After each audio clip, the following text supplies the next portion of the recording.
Well, good morning. It's February 27th at 8:04 a.m. I'll call the SELCO monthly meeting to order. We have all the members are in attendance. Our first order of business is to review and consider approval of the January 2024 bill schedules and warrants. Do we have any comments or corrections to said schedules and warrants? Hearing none, do we have a motion to accept the January 2024 bill schedules and warrants? So moved. Second. Okay, all in favor? Aye. Great.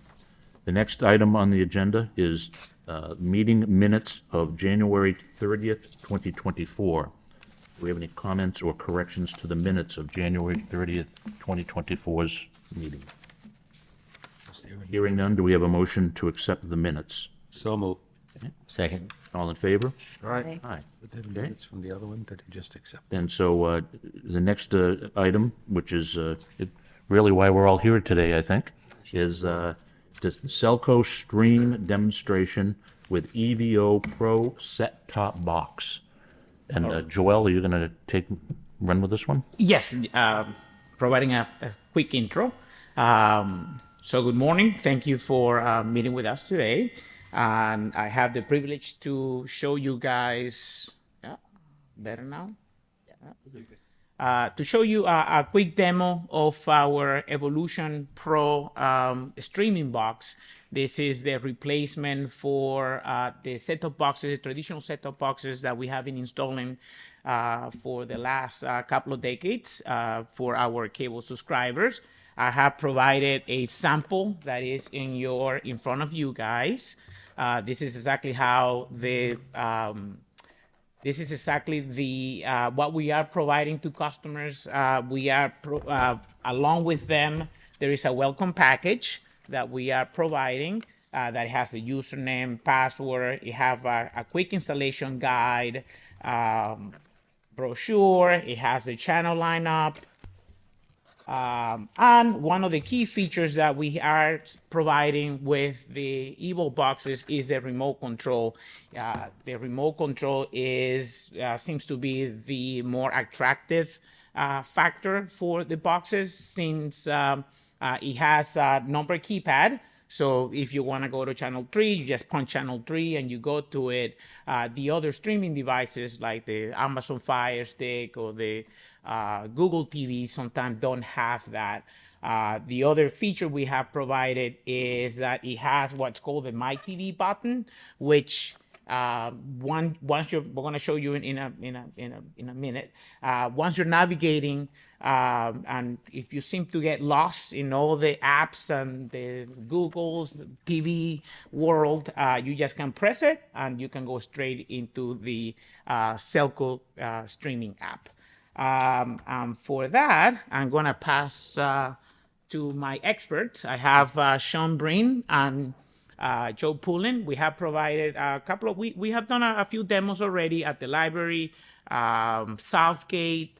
I think that's it, right? Yeah. So we have provided a few sessions. Customers seems to like the demo, but they are the experts. So I'm going to leave them the demo. Okay. All right, good morning. So the SELCO stream here, it's our latest and greatest TV service we have. What's nice about it is it takes your traditional cable and it really aims at the whole family. So instead of just having one cable box and you can record something and the whole, everyone gets to see what everyone's watching, what you can do here is you can click SELCO stream. And like Joel said, it's user-friendly. So you hit your TV power button and you'd hit your My TV button. That My TV is going to bring you right into our app. Starting with the app, if you go to the bottom. Oh yeah, now it doesn't want to work. It was working. Sure it was.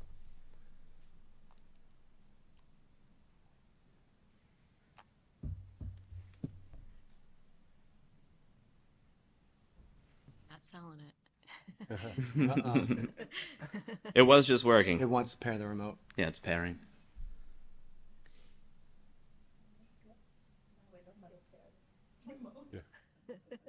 You gotta be closer. Actually, the instructions, see. they show you Yeah, one of the and- first thing as you, this is a brand new box that we just installed.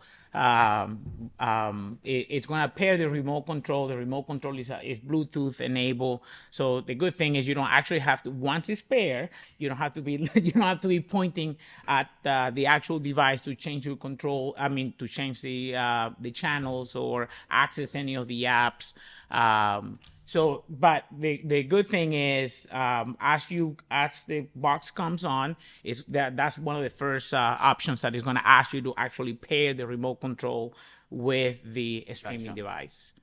Let's go. And yeah, So, uh-huh. I just have a quick. Go So, ahead. if you have multiple boxes, can you use one remote? That or is it- each remote pairs individually to each okay, box. so you have to have the remote that goes with that box. Correct. Yes.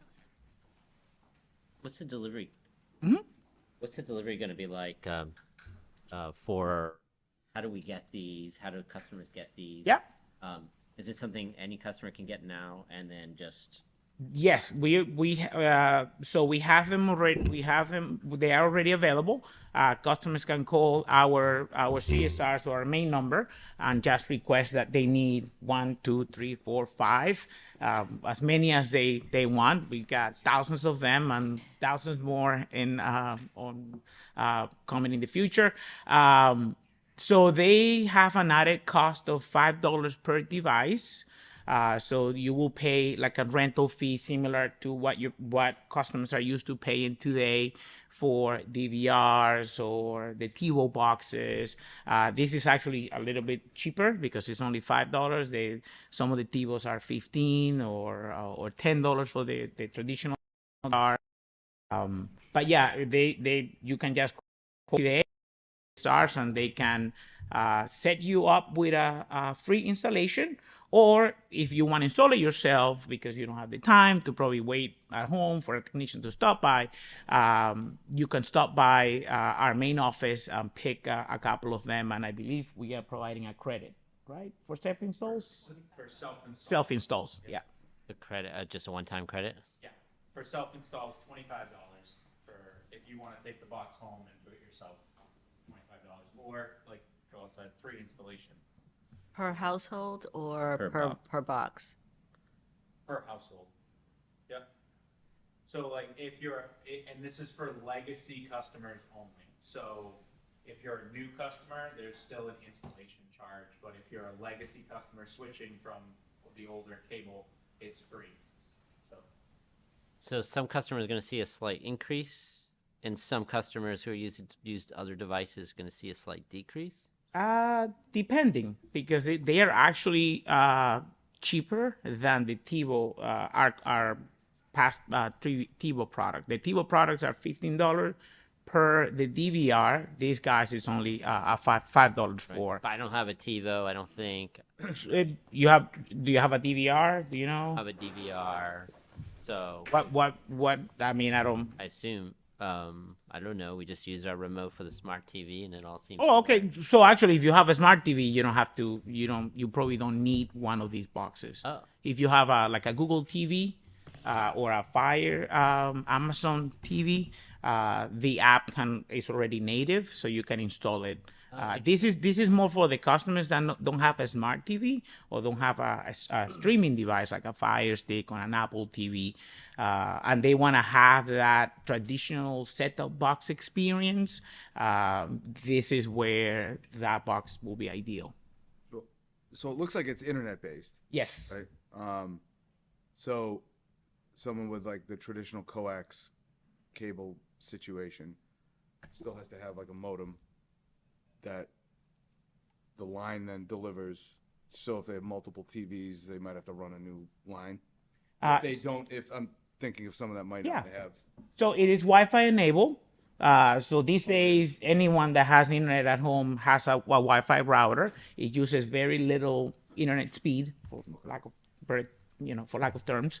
But it can also be hardwired. To your point, Matt, it has an Ethernet port in the back. But Wi-Fi, I mean, with the Wi-Fi, we've seen that it works really well. If you don't have any Wi-Fi now and just have a TV, you're getting basic or extended basic.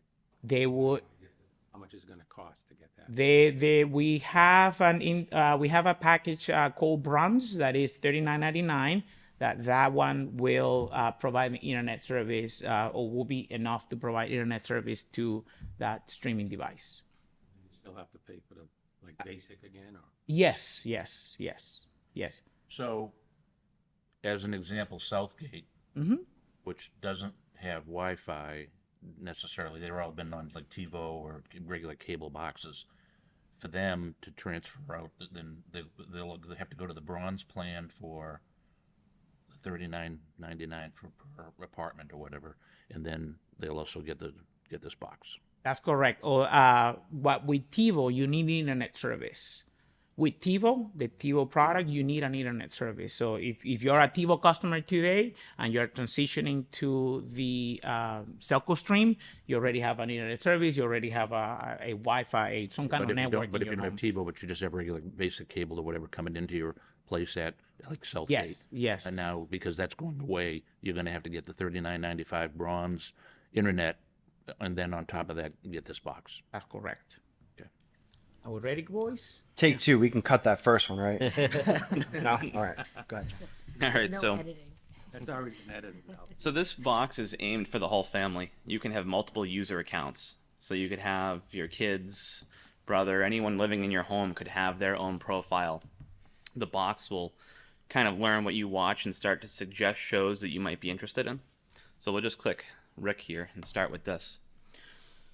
So this is very similar to the existing cable guide. The box starts up on the home screen. You'd scroll down to your live TV, and then you have the guide, which is nice because a lot of our existing customers that have the DTA, they don't have a guide. They have to rely on that channel 31 with that scrolling guide that goes down. So you're sitting there waiting to watch what's coming on channel 5 or 4. If you've missed it, you got to sit there and watch the whole thing scroll. So you have your whole guide here. Using the left, right, up, and down arrows is how you navigate that blue bar. So in this guide, you can click to the left, and you can actually go back previously, and you could watch something you've missed up to 2 or 3 days prior. So Seinfeld at 10:30 p.m., we can click that, and you can watch a TV show that you missed from yesterday Without recording it. without recording it. Wow. So the box has 50 hours of recording space, but to help out with that, it remembers most shows up to 3 days prior. So if you missed the football game, you're out and about, you can come back and you can hit live and you can start that from the beginning. You also have the availability to put this app on a cell phone or tablet. So if you're in town, you're out to eat to dinner, you can hop in your cell phone on the SELCO Stream app. You can record a program on your phone and come home and watch it in your home. So Just on that, it seems like there's more going back or recording possibilities with this than with a Fire Stick. the Fire Stick has the same feature. This is just a new way to drive the app, essentially. It's more user-friendly. We have all the buttons on it. It has a My TV app that brings you like right to our app itself, whereas the Fire Stick, a Roku, Apple TV, or even a smart TV itself, whether it's a Roku or Amazon Fire TV, you have to actually go in and select the SELCO Stream app. So You can go that far back with a Fire Stick? You can, yes. Yeah. So prior to this device, we just really had the Amazon Fire Sticks, and in our demonstrations, we were telling the customer, if you get lost, if you're anywhere in the Fire Stick, where do you want to go? I got to credit Joe for this. He's the mastermind behind it. Where would you go? I'm asking you guys. Where do you want to go if you're lost? My TV. My TV now. My TV, where you'd hit the home. You want to button hit before. home. You want to go home. The home button on the Fire Stick was the only way we could get right. customers to where they could see the app. It wouldn't take them directly into the app though. Right? We've had a lot of feedback on that, so we designed a more user-friendly remote that actually has a My TV button and buttons so you can actually type in a channel. So you can type in channel 8, select it, and it will bring you to channel 8 rather than having to just scroll up or down on the Fire Stick. Design the remote? Yes, we had Evo Pro design this for us. Wow. Yeah. Now, if I go back and want to watch a show that was a couple of days, like let's say a football game that I missed, I cannot skip through commercials. Unless you've recorded it, sometimes some of the national channels will not let you skip through the commercials. That's correct.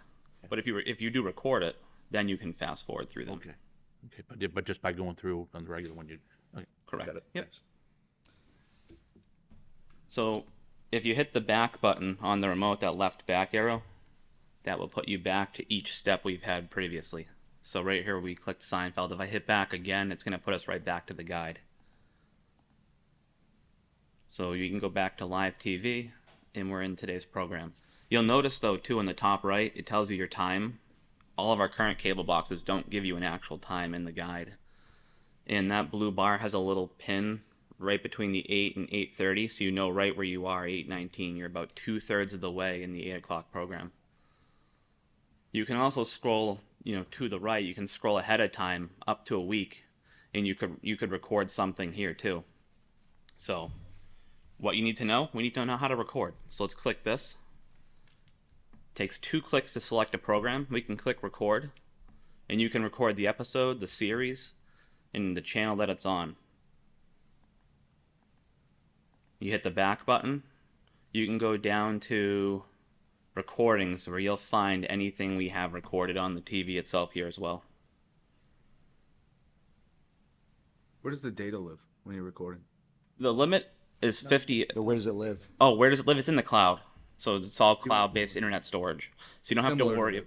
Yeah, so right now, if you have a TiVo DVR and it goes bad, you lose all your recordings. With this, if you get another device, and it's very versatile, you could get another device just if you want to have a fire. Say you have a fire pit outside, you want to watch TV and you have Wi-Fi, you can take a TV and bring it outside. You can watch TV outside, on your patio, by the pool. As soon as you turn that TV on and you put your SELCO Stream account on, it automatically has all your recordings. And it doesn't have to be the same kind of device. It doesn't have to be one of the Evo boxes. You can do it with a Fire Stick. You can do it with a Fire TV. Whatever we offer the Selco app on, it's going to be available in that cloud. Yeah, it's all cross-platform. Is there a range on it? Like say I went down to Cape and I wanted to use the TV down. It is an in-town network. So you would need an in-town IP address in order to access anything video related. But I believe you can go onto the app without a Shrewsbury IP, like Joe said, to go into the guide and select something you want to record later. Is that accurate? Yeah, no. I should have checked. Yeah, no, it's accurate. Yeah. Yep, correct. It's accurate. Thank you. So you have your live TV. We have our guide. We can go back in time. We can go ahead of time to watch something. If you're watching a channel, you don't have to hit that back button. You don't have to hit back and go to your guide. You can also change channels just by clicking the up or down button on the remote. So if you're at 10, we can click up to 11, up to 12. The TV, like I said, it kind of learns and remembers what you watch. So if you hit the OK button, it's going to remember on the top recent channels we've watched. So you can click up and we can go right to channel 4. So your traditional cable box has a last button. You can just go to that one last channel you were watching. This remembers a handful of recent channels and it gives you more power to choose something you've recently saw. If we go back here,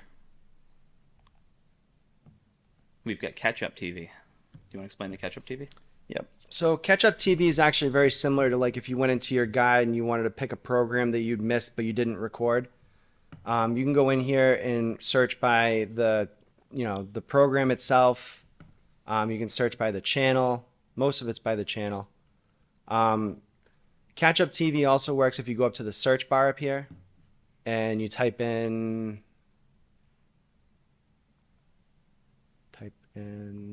there we go. Type in news if you wanted, or anything universal, really. We'll say Seinfeld because we saw Seinfeld, it. okay. I might be spelling that wrong. I am spelling that wrong. Oh, no, I'm not. So it even gave me a shortcut to where it saw the first 3 letters of what I was trying to say, and it said, "Oh, do you mean Seinfeld? Do you mean seizures, C's?" Like, so I guess there's only so many words you could spell SEI. We'll stick with Seinfeld, Sean. We'll stick with Seinfeld. That's a good idea.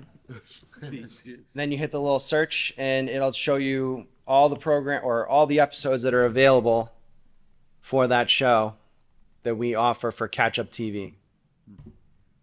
So it's pretty intuitive. Some of it takes a little getting used to.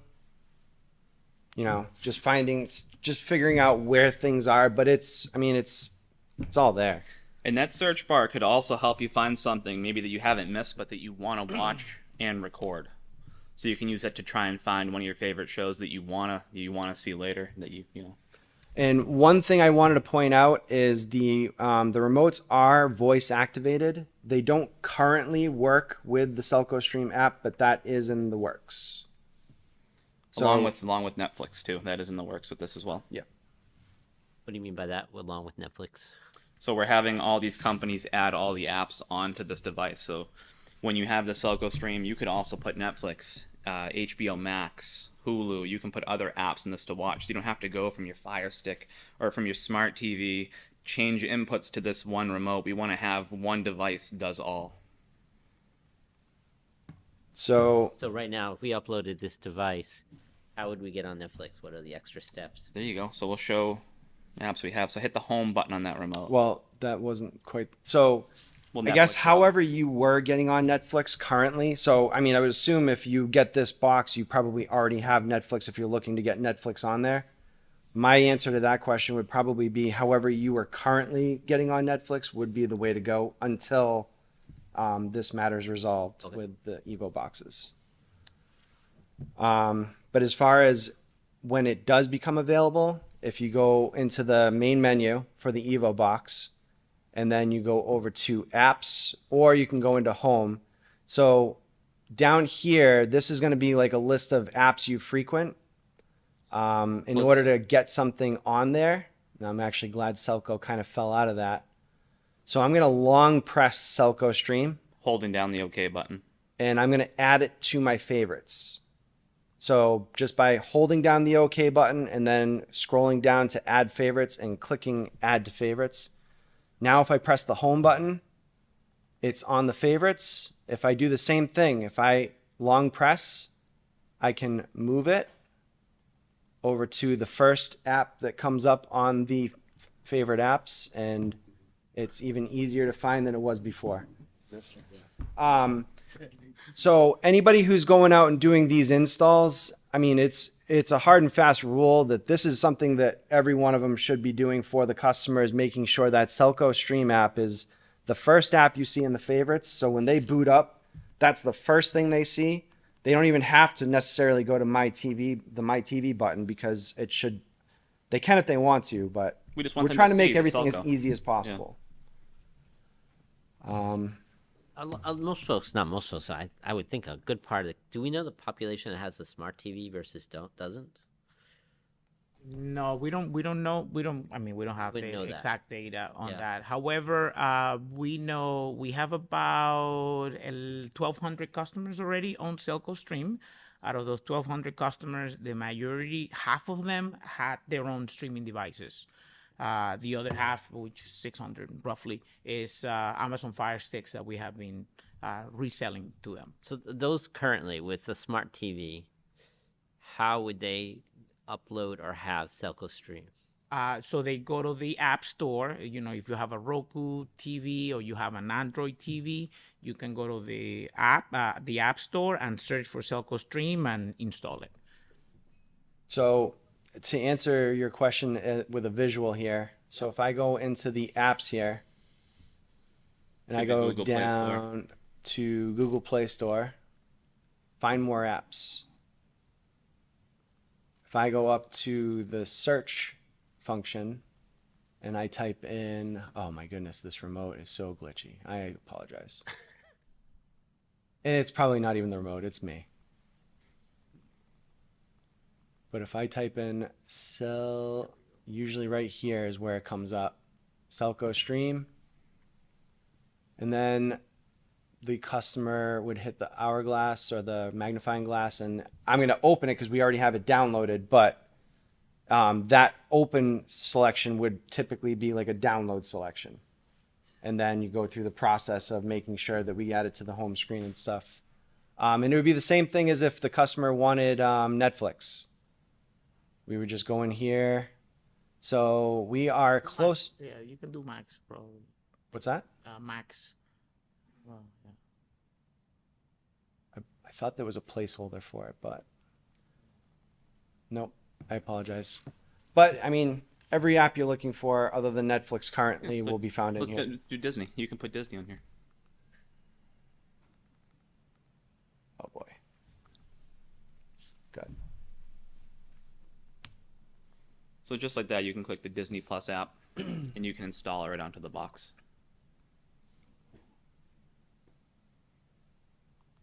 And by hitting that home button, you see all of our installed apps, and you can see Disney Plus is currently downloading onto the main app screen. The biggest advantage of the Evo Pro is, as they were explaining, that button My TV. Even if as soon as, let's say you walk through the As soon as you click My TV, sorry to interrupt you, Joel, but even right from that downloading page, I hit My TV, it brings us right to our cable. No matter where you are on the box. And not to be undersold also, I mean, this was one of the only boxes that we could find that has an Ethernet port on the back.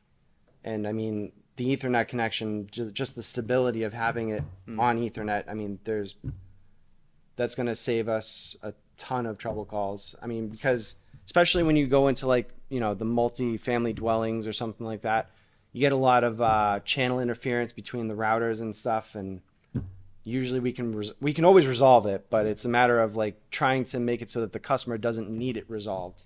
And one of the easiest ways is just getting the box off the Wi-Fi. So it's just Reliability. You know, the reliability is just unmatched. Yeah. When we scroll down from Catch Up TV, where Sean was explaining all the different shows you can watch, we have our channels. This just breaks down all the different channels we offer into categories. You've got news and weather, kids, sports, so on and so forth. When you hit that back button, it brings you right back here to the main page where we have On Demand. That's something that I would say a majority of customers that have the DTAs don't have at all. They don't have On Demand, so they don't know that what they're paying for, they're not getting the most out of. So On Demand, you can go into here, you can watch different TV shows from all the channels you subscribe to. So TNT, On Demand, TBS, all these shows, if you see it, you subscribe to it, it's free. You don't have to worry about clicking something and buying something. You already have it. So we want customers to have the freedom of just being comfortable with what they have and using it. And then we have our recordings here where you can see all the shows we have recorded, scheduled recordings. And when you're in the main screen here, if you click full screen, it just brings you right back to the TV that you're watching, your live TV. How many you can record at a time? So you can record as many shows at one time as you want, where our current limitations were 2 to 5 shows at one time, whether you had the regular DVR or the TiVo. You could record 51-hour shows if you wanted. It's just the limitation of DVR space. And if you find that, or a customer finds that they have a lot of recordings or they have kids that like to put a lot, we can upgrade that to 100 hours. We currently have 3 streams at one time, so you could have 10 TVs in your home logged in. You can watch 3 at the same time. That could be upgraded to 6 or I believe 9. Is that correct, Rick? Yeah, yep. So you could have up to 9 devices at one time playing. So if you're like me, you could watch 9 different football games and your fantasy football scores are going crazy, you know? But it's very versatile. So, are there any other questions on that? I have a little So- gear shift. Yeah, go ahead. Mike. Oh no, go ahead. No, I was gonna shift gears, kind of. Oh, okay.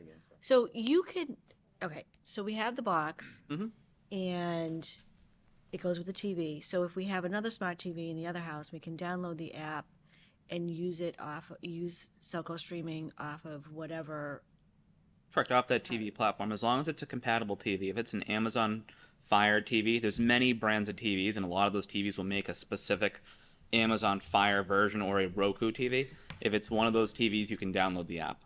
If it's not one, then that's when you'd require an external streaming device, something like this Evo Pro or an actual little Fire Stick to plug in, a Roku or an Apple TV device. So for instance, Samsung and LG are the app is not currently available in their Play Store. Okay. I'm sure that's probably where you're going, right? Well, yeah, I'm trying to Yeah. figure out like, okay, how many boxes do I need in my house to run SELCO streaming? And when you talk to one of the customer service reps, they'll ask that question, what kind of TV do you have? Do you have any streaming devices? So that question will be answered for any customer on the phone, how many devices they might need. A technician like myself will show up, I'll install it, show you how to use it, and if you had ordered 3 devices and you only need 2, we'll just take that one back and there's no Okay. need to worry about that extra device. All right, cool. Yeah. All right, that's awesome. And that's something, you know, we're offering with customers is, you know, installs, free installs, and we show them how to use it and make sure they're comfortable with it. We have a packet that we hand out to the customer, like you see now, on how to use the device, install guide, channel lineups. I guess, if I had a smart TV and I didn't have Selco Stream yet, but I go and type in Selco Stream and I download the app, Mhm. how do I pay for the use of Selco Stream? So what you do is you would call into customer service. They would remove the boxes off your account, and they would activate your username and login for that Selco stream. I believe in the packet there might be a little card. Yes, so on the front of that you have a little card. You would be given your username and password. If I was to show up and do your install, I would write that down. So if you were to get another device after I left, you would just type in that username and password into your device, and you'd have another TV logged in, ready to go. And like I said before, you'd even have all your recordings and stuff on it as well too. Everything's saved. Okay, so if I have Selco Stream, Yep. and I type in Disney Plus, and I don't have Disney Plus, but I download that app, does Disney Plus do the same thing? Come back to get funding? I don't understand. You just by downloading the app, you don't have free access, Correct. No. Yeah. So you'd have to subscribe to any external apps on our device. and that's done after you download it. It'll walk you through that. Yep. It'll down. Yeah. Correct. And then once you've subscribed to any other apps, you can sign into all of our other devices and watch it in there as well. Thank you. Yep. What TV brands can you download the Selco Stream app to? So Sony itself is a Google platform TV. So Sony, you can download our app. Otherwise, as long as the TV is a Fire TV or a Roku TV, you can put the app on it. Hisense also. Hisense is a Google platform TV. So Hisense, Sony, Westinghouse, Philips, TCL, a lot of those TV brands are either Google based or they have the Fire Stick built in or the Roku streaming built into it. So, yeah. On the TVs. There's a lot of options. Yeah, many ways to watch our app. Well, Samsung. So I had a more of an operational question. What's the goal? Well, I guess two questions. What do you have a sense of the magnitude of folks that you think are in this universe? I would imagine yes. And what does that look like? And what do you think timing is? Because the ultimate goal here is to decommission like the coax Yep. head end, right? So our, I think we mentioned it in the previous meeting. The reason why we are migrating to Selco Stream is because our traditional set-top boxes or our traditional video platform is going to end of life as of August of 2024. So this is in just a few months away, 6 months away. We have about a little bit less than 3,000 customers that are on the traditional video, and we are working on migrating them as soon as possible to Selco Stream. So that's the. So we have plenty of boxes available. I mean, ideally, would love to have 4,000 or 5,000 of them in stock, but because we have limited warehousing space, we're getting shipments of about 1,000 every month. So that should be Only one plenty. box, so inventory control is a lot better than before with the other boxes. Yes. So picking on my favorite spot, Southgate. Yeah. I'm already working with them. Okay, that's the big thing, reaching out to the. Yes, folks. we install actually a Selco Stream box on their billiard room, I believe it is, or card room. So we train all the staff. The staff is very familiarized. They already have they have smart TVs at home. They said it was pretty simple to use. So as a matter of fact, they are showing the tenants how Selco Stream works, and they're already calling in, and we're already doing installations at Southgate. As they get more familiarized, we're going to try to tackle a lot of these developments so that, we could probably be there for just a couple of weeks, a couple of technicians, and migrate everyone over to Selco Stream. And there's been a lot of interest too at Southgate. I'm the main service technician for Selco, so I go into a lot of homes, fix issues. A lot of customers have our TiVo streaming device, our TiVo DVR service already. Yep. So they're excited to get this new device and have all these extra features that they're already used to, and then some. We've done the live presentations with the community there and showed them how to use the app, and there was a lot of interest. We had great turnouts at those presentations. Well, truth in advertising, I have a 93-year-old mother that's there, but I also have a brother-in-law who's retired. He has TiVo, and he said he was waiting for Selco to call them because they said the last time they gave a presentation, they'd be reaching out to him. It seems like he's got to reach back and just say, hey, call you folks and say, I'm ready to have this installed. Right. And as Joel mentioned, having a couple weeks span of having the install. So I think once that's organized, I imagine Yeah, we'll be we've reaching out been to everybody working- to have that done. Yes, we're working with Patty, I believe that's her name. Okay. One of the managers there. So we're working with her, and what we discussed is that she wants to show the product to a lot of the tenants. And in March, we're probably going to pick a date, and we're going to start calling them, reaching out to them. How about the high rise at South Quincy? Yeah, we are taking like a similar approach. We will, Francis Garden, the regular housing, all Yes. the housing units. yeah, we will try to tackle them all in one, kind of in one time span. So that's gonna happen over the next couple of months? Yes, that's correct. Okay. So we already started targeting some of the areas that are built with fiber. Because of our fiber project, we also need to start migrating all those customers off the RF video plant into Selco Stream. So we started tackling those first, which is, for example, Lakeway, the Edgemere, I forgot what's the name, Edgemere? Is it Edgemere? Yeah, Edgemere. Edgemere. Okay. Barrington. So those are fiber-only customers. So we're tackling them first, trying to migrate into Selco Stream, and then we start tackling or reaching out to some of the other areas. However, the product is available. Anyone that wants to get it today, they just can call. They can use our Evo Pros, or if they have their own streaming device, they can use their own streaming device. Great. Good. Very well thought out. Yeah, it's good. Yep. Thank you. Big undertaking. Ready goes to them. Yeah, nice They job, are guys. working very hard out there. Nice work. Thank you. Thanks a lot. Thank you. Them only. I'm like freaking out. Okay, so the next item is to review and consider approval of a transfer in the amount of $4 million with an M to the Rate Stabilization Fund.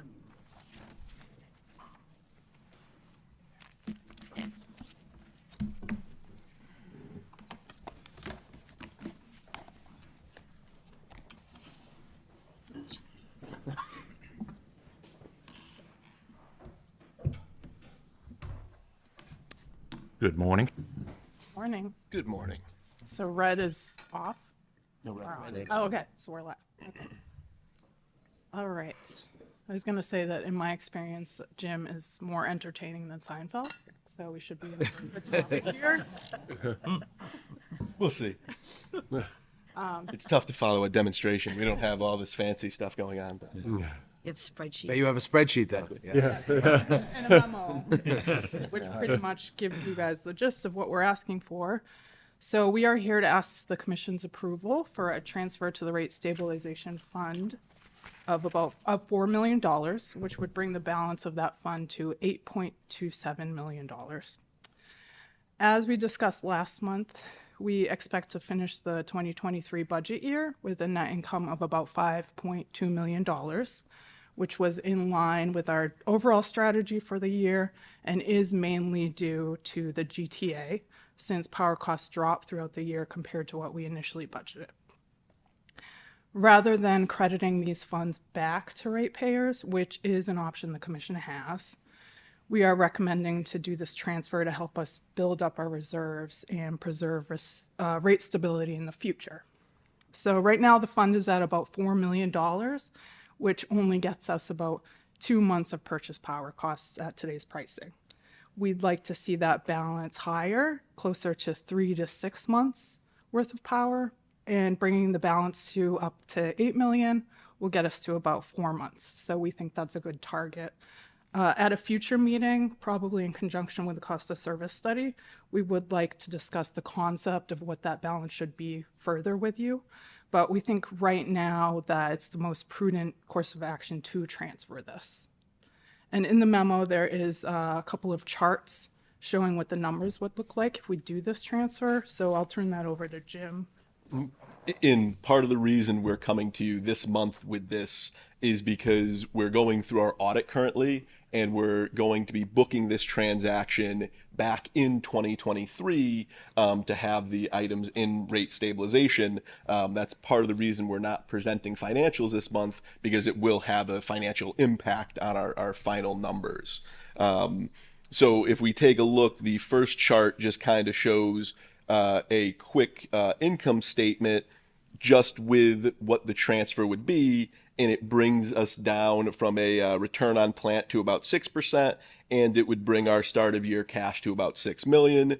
If you were to flip the page and look at the next chart, this one shows without the transfer, and we would have about a 16% return on plant, and our end of year cash would be about 10 million. Just so everybody understands too, we believe the amount of money that is we over collected is all due to transmission and GTA. Because of that, we can't just use this money for other items, so we'd either have to look at, the GTA analysis again, and that might be refunded to the customer, or we look at putting it into rate stabilization, because it should be only covering purchase power. That transmission GTA is going up all the time. No. No, The trend that. No, GTA is more the mechanism used to make sure we recover the proper cost of purchase power. And if we over recover, we then would refund. And we kind of use it to stabilize the rates over time. So if we've over collected in the past, but the future says it's going to skyrocket, instead of giving a huge credit back and then have to next time increase it a ton, we try to stabilize that over the course of what is predicted at that time. And it's been zero since July as well. And we think that making this transfer would help us avoid using it as a charge in the future as well. Yeah. Because if you gave the money back through GDA in order to recoup for the rate stabilization fund, we'd have to raise the rates to bring, so we just, go in one pocket but go out the other to collect the money. So this way we're just cutting out the middle person and putting it in our. Yes, and it usually takes multiple years, or you'd plan to increase, something like this. We just had the opportunity with how volatile the market was last year. We knew we had to try to cover for how extreme the rates could go, and it just so happened that they came in below, which was nice, so we can easily transfer this money over to rate stabilization and build that fund. What's our target cash position end of year? Typically. So we don't have a formal target cash position at this point. I did an analysis looking over like the last 10 years, and we've been anywhere from, 2 to 3 million all the way up to, over 10 million. And one of the things we're going to kind of go through in the next couple years is we're going to come out with, a couple of rate design and cost analysis, plus we'll come up with like a strategic plan, and through these we're going to develop, okay, here's what we would like to have our rate stay balance to be, here's what we would like to have our cash on hand to be, here's what we'd like all these other type of things, and those can now become KPIs and metrics that we present to you, and we also get your input and take on to say, okay, we believe this is what gives the healthiness, the healthy, balance sheet and financials to the company. Yeah, I guess that's what I was getting at, because I don't have any of that. I'm obviously trusting a recommendation would follow it, but I don't have any of the background to know, well, where are we, where we've been, where should we be, right? Relative to cash position, relative to rate stabilization, relative to anything else. So the variables are all over the place, and I have to, in a way, without that support, backup, I just have to, I'm kind of just left with, understanding your expertise and recommendation. But it would be definitely helpful to have, as far as a supervisory function, to have the backup of support on the history and the backup for the recommendations relative to that. No, and that's the stuff we're working on. That's what we're now starting to get to as we now have our systems in place, and as we're straightening everything out. And you can kind of see that there's all these different mechanisms and they're all designed to do slightly different things. Sure. And the nuance behind them is even confusing for someone like myself. I'm not as expert as Becca would be or Chris, because I didn't come from, college in this industry. But as I learn this stuff, it starts to become amazing, because it really gives you a full picture of how complex this stuff is. But that's where we have to come up with, is there a dollar amount we prefer cash on hand to be, or would we prefer that money to be in rate stabilization? Is there, what would we want our, depreciation fund balance to be compared to what our plant asset is, right? It's those type of things. And that's what we have to start developing over the next few years to figure out, how do we want to maintain those. For this scenario, it's not beneficial to focus on the end of the year cash flow and how this would impact it, because these numbers can only be used for purchase power. So we will go through a cost of service study, and we're actually starting that in the next couple weeks for both electric and cable. But we take a look at, okay, what do the rates have to be based on the other segments of the rates to get us the appropriate areas. This money would end up either going back in a GTA or would only be used for purchase power. If we do need to use it for purchase power, we still have the ability to pull it out of rate stabilization in 2024. Oh, sorry. Yeah, no, go. I can't see you down there. I know. Getting back to the cash balance, the end of your cash balance, do you have an idea on an average basis what the monthly cash needs are for expenses? Would you say cash What's your burn rate? liens? Yeah. So we spend, I'd have to look into it to give you, more consistent numbers. But we right now are averaging around, I want to say, 6 million in operating cash on electric. And I think we're pulling in, I'm trying to remember the revenue numbers per month. I don't have them off the top of my head. I think at any point in the year, the one thing that we have that's a little more comforting than others is, until we get, let's say, the rate design to make sure we're covering everything, we still have the cushion of like depreciation fund balance. So some of our money is used for capital spend. We don't usually do that analysis until the end of the year to say, okay, let's transfer in and out of depreciation. So if our operating cash balance, let's say, it seems like it's going to get slim, it's not like we don't have funds to pull from. We just have to monitor that at that point to make sure, okay, are we pulling the right funds from the right area? What we're going to be proposing, I'm assuming maybe in April, would be a rate increase to cover those specific areas that we see the overages at this time that could reduce that cash balance. But that'll be a proposal as well. Matt? So yeah, I have a few questions. I guess, when would we expect the need to use this 4 million? And I asked that question in the context of, I think, I'm going to maybe go out on a limb here and assume I'm not alone, of understanding sort of the universe of everything we're talking about here with the GTA and this fund, and sort of the, for lack of a better term, fungibility of the use of those dollars and what scenarios those might look like. I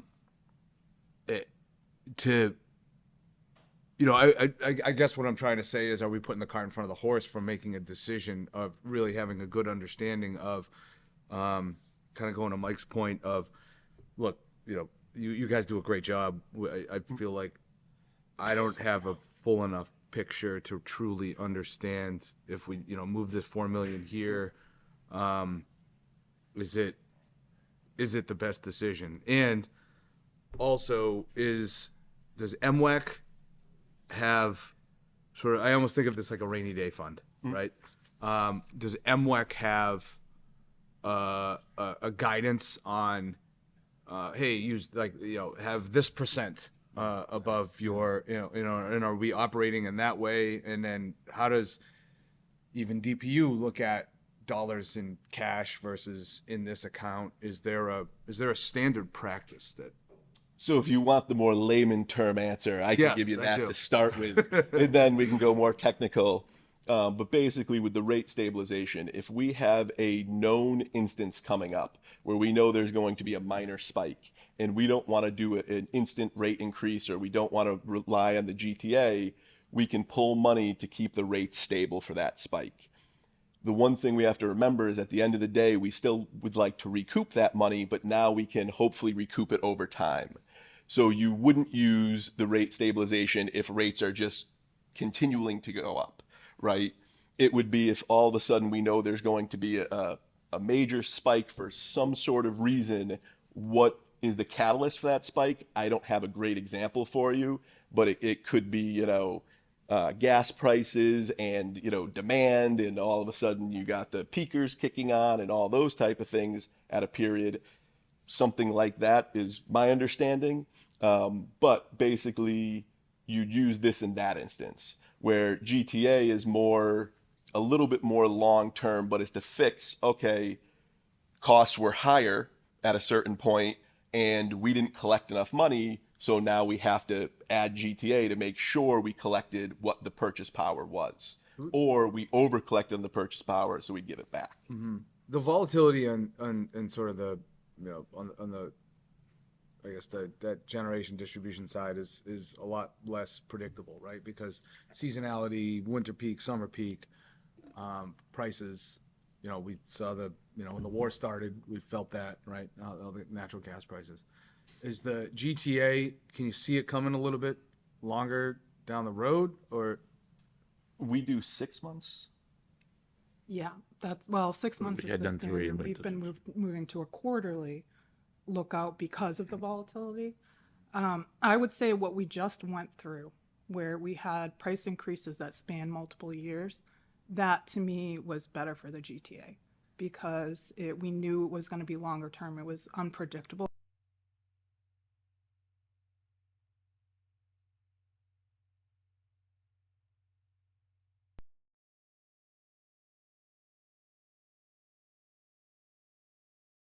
Having more. Well, the rate stabilization fund too, historically, several years ago, was when transmission lines got deregulated, the cost, and the concern was that the rates were going to go, skyrocketing, and that rate stabilization fund was in place to be able to absorb that, so that we wouldn't have to pay instantaneously for these high costs that came in that kind of leveled it off. So that's the kind of things that I've seen as well. The rate stabilization fund is there for the unexpected sudden spikes that come across the way. But And I think best practice is to use both mechanisms together, which we are doing with this, right? We collected these funds through the GTA, and now we're trying to replenish the rate stab fund with those funds that we collected through the GTA. So there's some subtleties in terms of our philosophies about how we use them, and we would look for more guidance from you all, whether that makes sense. But best practice is to lean on them both together.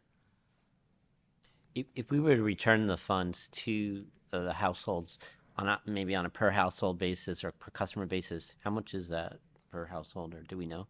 No, we can model that out, and we can actually take a couple scenarios where we transfer some of this money and then credit some of it back. So if you want to see that for next month. I'm inclined to just go with your recommendation. Okay. I was just trying to get a feel for, is it a $20 per household? So clearly you want to get to a 4-month goal if the balance is $20 per household, because that's an easy. Yeah. If the balance was $100 per household or more, well, now I'm trying to figure out, did we really overcharge our customer, and is this the proper way to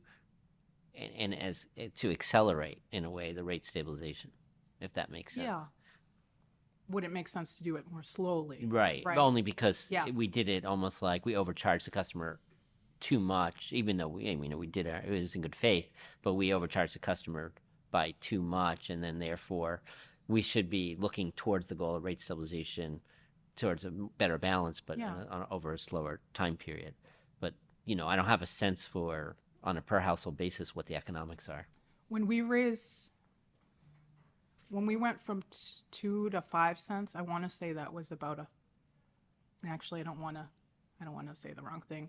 I actually don't know. I'd have to look back at the memos about what the impact was. Yeah. Well, plus you wouldn't be giving the money back necessarily to the people that spent it. Those people could have moved on, and now you just have current customers who are now getting benefit of something that was attributed before. So that's why I'm against it. I'm much more in favor of the $4 million being put into rate stabilization, because eventually we're going to have to otherwise raise rates to raise the overall rate stabilization fund. So that's my take on it. I had one question about the return on investment. Does that limit anything with your numbers here? You know, you had 6%, 16%. So this ends up being helpful in the end for the financials because moving it over to rate stabilization takes it out of the net income. I confirmed that with the auditor, so it keeps us in line with the DPU regulations. Because the 8% is the Was it eight? Yes. That was the number, 8%. Yes. Oh. And we, Chris and I have looked into it a little bit. If all of a sudden you were 9% one year, it wouldn't, DPU is not going to come crashing down on you and what's going on with the police cruisers. I say that in this beautiful police station. That's easy, Yeah, they're going to look at multiple years in a row, because if you only had 2% one year and you had 9% the other year, that average over those years is still below 8%. If you were all of a sudden 10%, 12%, 8%, now all of a sudden you're going to get questions from the DPU. And from my understanding, they just would make you return the funds at that time. Just to make sure we have the math right, the coming out of the cost of service study, the recommendation is 3 to 6 months. Is that what I heard, right? And the balance with the $4 million, the balance would be 10? 8. 8? Okay, so we're still we're on the low end of About 4 months. So I just did a quick, before I came in today, looked at the last 6 months of purchase power bills. It was about 13 million. The 6 months before that was about 15 million. So having that 8.5, I think, was the last 4 months, that's what it came to. So this would put us just under what the last 4 months of bills were. okay. And our average budgeted cost for monthly all-in power for 24 is 2.2 million. 2.2, right. So currently we're sitting well less than the recommended place to be. Yes. So, And this is because costs keep increasing. Yeah. Once upon a time, the $4 million in this fund was plenty sufficient. That was a healthy balance, 5 years ago, probably. How do we compare with other municipal light plants? I think Chris. Yeah, I'll take. We'd have to go collect a more robust data set, but from what I have researched, informally, it's all over the map. And so it's to the consistent question here. In fact, in my office, if you're interested, I have the slide deck from the last course I took about metrics related to cash reserve policymaking, and it's fascinating, because it not only is power supply, but it's also what happens if a tornado hits your substation, what happens if all sorts of disaster planning, and and you're buying multi-million-dollar pieces of equipment in a moment's notice, and so.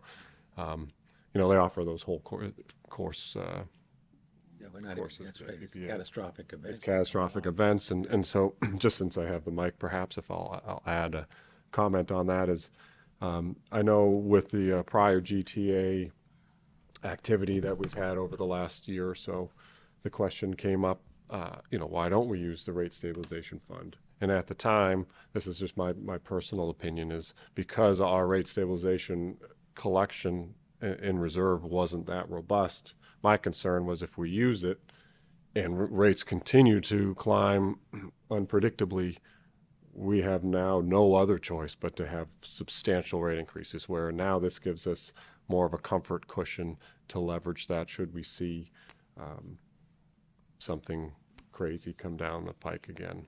And so I think it just enables us to have it as a tool and a true safety net, perhaps, than it currently is. Mm-hmm.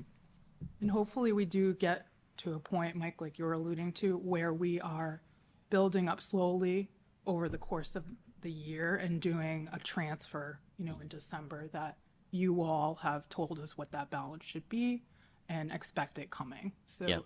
we'll get there. Yeah, it's almost like right now the way we do is we're chasing this and then we're chasing that and then we're chasing this, and it's obviously that's also the nature of the business and the fluctuations of the product we're buying, it seems, and I sense a slight vulnerability with where we're at on the rate stabilization. So it seems like an easy call here, but it'd be nice if there was somehow a little more data to know where to go, how we go forward. It sounds like you're on that path, so that's good. And I wish I could say also that I believe that power costs were going to go down, but based on where the capacity costs are coming in, and we know the rates were just published, the auction close, those went up 40%. That's, I don't know what that materializes in terms of the budget, but it's a couple $100,000 at least. Transmission is not going down, so I just don't see this situation going away. So filling our reserves is a good thing. Right. Okay. Any last calls or? One sort of off-topic question. Cost of service study. How frequently do we do that, and when is the next one? Sure. We're kicking off our current study March, or first week or so in March. What does that entail? A lot. Good question. The abridged version, the dummies guide version. But like consultant, just analysis. Open up the books, look. Yes. Yes. So we just hired Baker Tilly.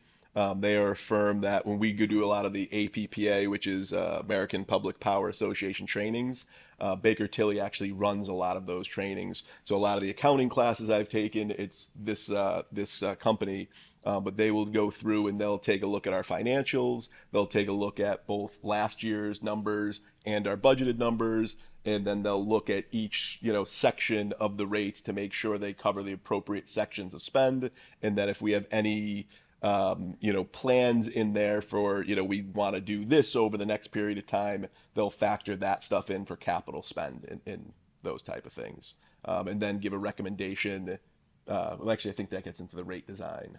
But I think, did we sign up for both, I believe? Yeah, I think we have the rate design coming after that. For myself, I interchange the two, but they are very different when you get more technical side of it. But then that'll go into the rate design piece of it. And it's every 3 to 5 years is best practice. When was the last one? 2000. It was prior to me. 2020. The most robust was 2019. And like Jim said, there actually are 2 distinct steps. There's a cost of service study, which is more scientific, looking at whether the rates are sufficient and whether the people who are contributing to the costs are paying what they should be, and that there's not subsidies across the different rates. That is allowed, but what the cost of service study does is supplies you with the data to determine what direction you want to go with the policy, which is the rate design step. And in terms of the steps for us and the work, it's a lot of data. So they sent us a list of, 20 items that Jim, me, Patrick, that we are all furnishing the data to supply them with. And in the future, when we have AMI, we're going to be able to give them really granular data, more data than they want, probably. Great. Okay. With that said, do we have a motion to transfer in the amount of $4 million to the rate stabilization fund? A second. Okay, all in favor? Aye. Aye. Okay. Thank you very much. Thank you. Okay. Kind of got there, but No, that's good. Good discussion. good, yeah. We're way ahead. Okay. Now the all-time favorite, the monthly highlight is the general manager's highlights. Well, thank you. Appreciate that. I threw in what is perhaps my favorite part, the legislative bits. Just some interesting headlines for the last month that I do think tie together. Not necessarily I try and link it with the agenda. I did not see any headlines about SELCO Stream, so I couldn't include those. But But with respect to just general energy discussion relating to our transfer to rate stabilization, a couple of interesting anecdotes here. I'll start with the most recent one. Is I would say, it's not often I necessarily agree with the Edison Electric Institute, where here we mention APPA being Public Power's national representative for public power utilities. You have EEI for the private side. But this is just an interesting thing as people watch the news and gather input, especially in an election year, and how that might impact different policies. Here is one where I think this is important for our sector, is that regardless of where you stand on different pieces of legislation, what we're seeing here in terms of renewable energy and EVs and electrification, this is really universally across the industry providing an economic opportunity and boon for the economy. And so this is where I thought it was worth noting, and certainly please click the link for more information beyond my crude summary. But I think this is an important sentiment where, regardless of where you stand, there's a lot of opportunity here. And so we're starting to see some of the data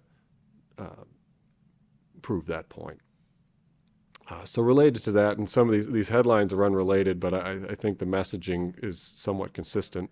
So one of those things, granted, the public power model is different than the private sector, where our goal is not obviously profit margins. But here, if you see, supporting the continually increased costs, the two largest utilities in Massachusetts are seeking substantial rate increases. This is something we take note of. As we just discussed, we're doing our own cost of service study. This is harping on electrification a bit. In their case, there are margins to be had there. So in a way that's advantageous for their business, but at the same time, it's just something to be noteworthy. I think we've done a good job of anticipating some of these needs, so there isn't this massive influx of cash that's necessary, unlike perhaps some of these other systems, which goes into the third bullet point. You're seeing this play out in Connecticut, and so you start to see, and I think this is a noteworthy point, you're starting to see, unlike before, where public power and the private utilities kind of went along side by side without anyone really looking at one or the other. I think between these rising costs and rate increases, substantial rate increases, you're starting to see more of a comparison between business models. And so this is one you see playing out a bit here in Connecticut, where they're saying, well, why are these communities that are, running themselves offering much more competitive rates, and what can we learn from that? And that's just related. I won't go through every one, certainly, to spare you the time. But some of these other articles are supporting that same sentiment. I threw in the case for saving the Everett LNG terminal, because that one's a major cost driver and can be controversial, but it's just something I find interesting, and perhaps you might as well. And and so then I guess I'll add, because I forgot I threw in the main proposal too. So similar to the bullet point number one, as an economic opportunity for the electric sector, you see this reduction in natural gas hookups. There are advantages to that with some of these between the LNG terminal and this proposal in Maine. I was going to use this opportunity to highlight, I don't know if it's common knowledge that law requires gas to first go to home heating before it goes to other sources like generation. So there is somewhat of an advantage that the fewer folks that use it for their individual homes, perhaps there's more gas for generating facilities. So you have kind of a twofold win, where A, reduction in natural gas hookups in individual dwellings provides more gas for generation, and B, that also means electrification is happening, which is more of an economic opportunity for the electric sector. So from an electric utility standpoint, there is a bit of a win-win perspective to consider there. And then I just threw in the Mass Save program audit just to highlight, again, in the interest of that comparison. I think, you know, we have an awesome team here. Our programs are very competitive, and hopefully when you engage with us, you get a streamlined and great customer experience. And again, we strive to be the role model utility, that includes our demand side management programs. So if anyone wants to call us for advice, we're here. Couple of, I just wanted to call attention to a few things on the operational side as well. We've posted a communication specialist role, and Ralph is retired after 28 years. And so we wanted to make sure we called attention to that. And he rose through the ranks as an engineer who did engineering before computers. And so That's Ralph Iaccarino, right? Yes. For the viewing public, okay? Sorry. No, that's all right. So we wanted to call attention to that. So congratulations to him. And then just to keep the time rolling here, we did our SELCO stream, so I don't have to mention that. We are pursuing a couple of grants, the Mass EVIP grant for level 2 charging stations at the library, again staying consistent with the theme. In the legislative bits, we're again trying to stay ahead of the curve and being prepared for electrification, whether driven by us or otherwise, and no pun intended, driven. And then Connected Homes program with EVs. So we're really trying to make sure we're truly integrating all of these aspects of the business. So the historic district has finally come around after several years of denying us permission to put chargers at the library, that we're now going to be allowed to do that.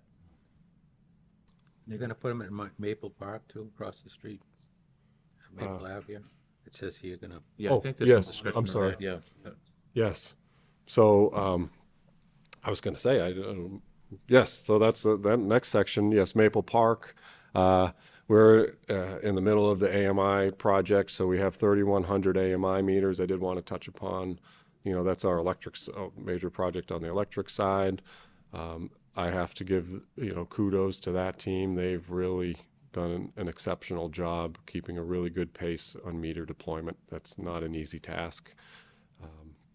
And so as you can see, the update there on our progress, we're also making strides to get our outage management system live today.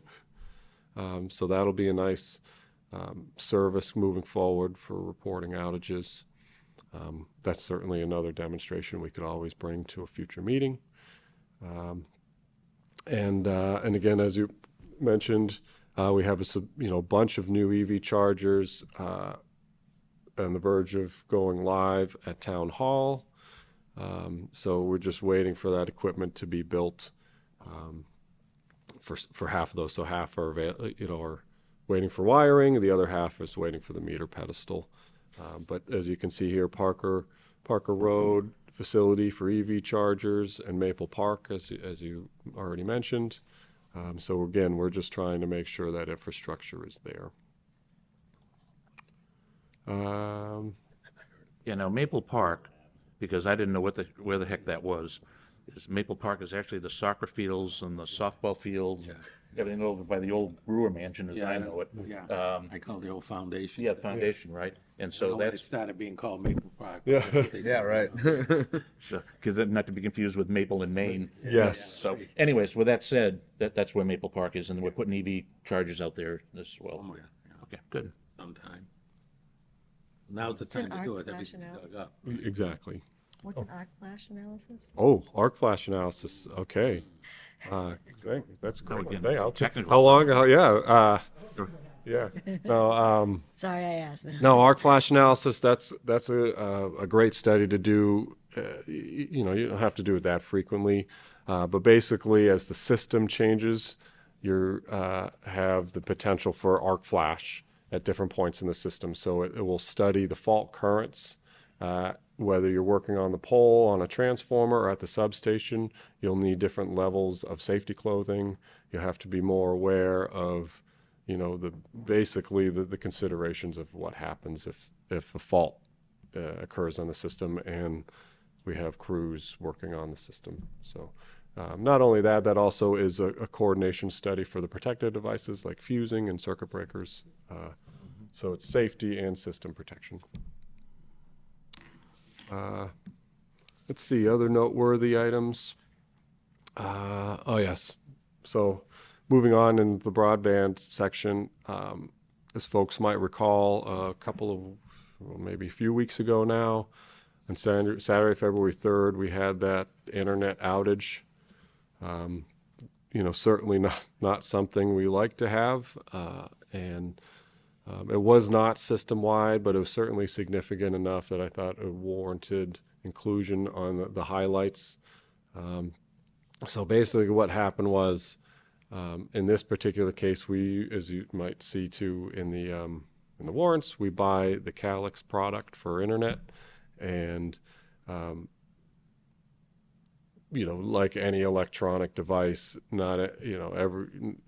nothing's flawless. And so again, it was Saturday at 11 a.m. We didn't have anyone working on the system, and all of a sudden you have a random outage. Is always interesting to see. And so what we did was, we brought our team in, we investigated as best we could. And this one just happened to be, it wasn't a straightforward thing. It wasn't a squirrel chew like on the electric side or something, a pole hit, those are the ones that are nice and easy. So this one was an interesting case where we had to go through and actually escalate the technical investigation to the design team for the Calix products themselves. And so we worked with them to isolate the issue. Is that we got a little technical in our news release in terms of the DHCP protocols.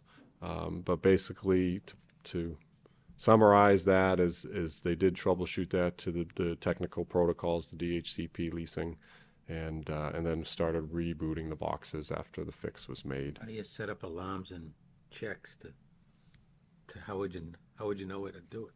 Because the system provides alerts when a few issues are happening. So we are now more actively monitoring a lot of those alarms. The issue is the nature of this alarm, right? Is DHCP reservations are like a rolling reset, so it takes time for people to trickle over through their reservation radio. So. No. Yeah. I have no idea what he just said. DHCP is what assigns an IP or what assigns your If it doesn't come back online, I was at the your modem to be online. With that unique identifier, it's when you can navigate the internet. So we had an issue with that system providing that unique identifier. As Aaron was explaining, every device renews their leases or their unique identifier. And what we noticed is that as devices were coming to renew their identifier or IP, that's when we started seeing failures. So as more and more devices, every device renews their IPs about every 24 hours. So as the devices were renewing their IPs, that's when customers were losing the internet service. And that's when we started getting the calls from customers that the internet wasn't working. And I find this particular interesting because and this is perhaps just me, but this is one of those things, if you perhaps use a Windows computer or a tablet or anything like that, where you see there's a Google update or Windows needs to run an update. That's because, again, just given time, you start to find bugs in the system. So this is one of those where I'm sure it prompts an update to that particular software module. And so it's just when it rises to that level of technical complexity, it's always noteworthy. But again, it results in a patch and the system becomes stable from that point forward. And then the fiber project, again, you know, with several large activities going on at the same time. There's our report on fiber. You know, because we complimented the AMI folks, we'll also give a compliment to the cable side of the house. I think our fiber project is also proceeding very well. And, you know, as we talked about, we also have this stream project, which is related but unrelated. So it's certainly keeping our folks busy, and we're pressing forward there. We're on the verge of issuing a couple more bids for the subsequent phases. And then, as we talked about, you know, we'll be looking at the multi-dwelling units later on towards. Are we staying with budget? That's a great question. So the shortest answer I could give is yes. You know, costs have gone up, and you know, in terms of materials and supplies, and I do believe our recent bids. Again, we're on the verge of issuing new bids, but our recent bids have come in with respect to you know, nothing in terms of crazy standard deviations from what we'd expect from contract support. So we nothing, you know, has risen to the, you know, to the point where we'd have to call attention to it. We're still on track in terms of within that budget. I think on this list, that's pretty much the highlights. Certainly happy to answer any more detailed questions. If I skipped over something of note, and like me to comment on it, I'd be happy to.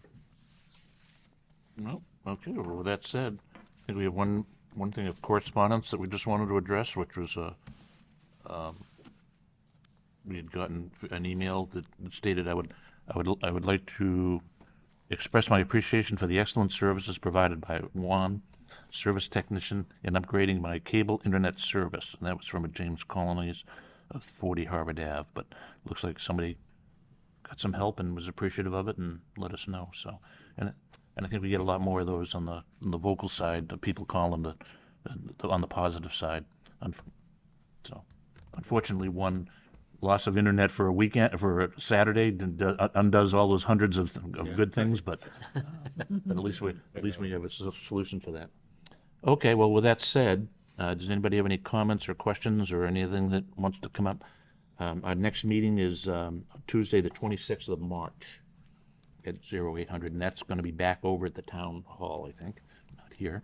But I would like to thank the police department for the use of their training room here today, and for Mark Sarah from SMC for supporting us completely on what was going on today. So, with that said, can we have a motion to adjourn? So move.